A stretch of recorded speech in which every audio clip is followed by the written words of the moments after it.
ফেললো। রুনা, রুনা, রুনা, রুনা, কি হয়েছে তোমার?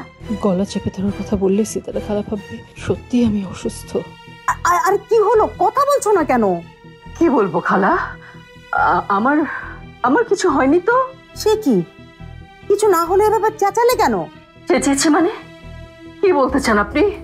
আমি কি খালি শুধু চিৎকার চেঁচামেচি করি? হ্যাঁ, আমার কি মাথা খারাপ?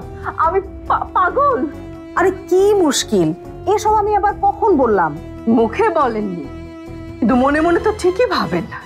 আর ভাবেন যে আমি একটা বাচ্চা, আমি কিছুই বুঝি না, আমি খালি ফিডার খাই। হ্যাঁ, আবার কথাই দেখছি ঠিক। রুনা পাগলের মতো একাই বকবক করে যাচ্ছে। কি বলছেন আপনি? হ্যাঁ, বিড়বিড় না করে সাহস থাকলে স্পষ্ট করে বলেন। না মানে আমার মনে হয় শুনতে ভুল হয়েছে। বাইরে মানুষ চেঁচাচ্ছে আর আমি ভেবেছি তুমি। মানুষ কানে কম শোনে, আর আমি আজকাল বেশি শুনছি। হয়েছে হয়েছে, বাচালের মতো এত কথা বলবেন না তো।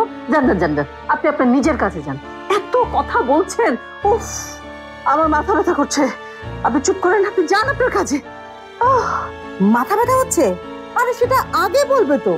দাঁড়াও, আমি তোমার জন্য আদা আর লবঙ্গ দিয়ে এক্ষুনি চা বানিয়ে আনছি। চা খেলেই মাথা ব্যথা শেষ হয়ে যাবে।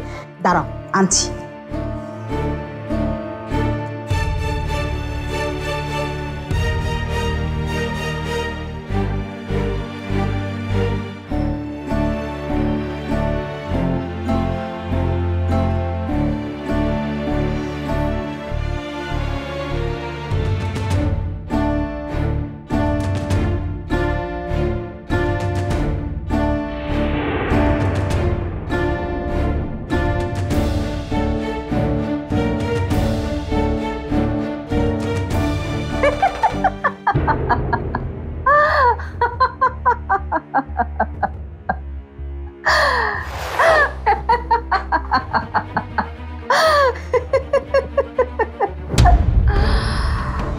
কি দেখছিস? বুঝতে পারছিস না কে তোর গলা টিপে ধরেছিল? মাশরাফি জুনিয়র টিভিতে প্রচারিত হওয়ার পূর্বেই সম্পূর্ণ নতুন এপিসোড দেখুন শুধুমাত্র দীপ্ত প্লেতে।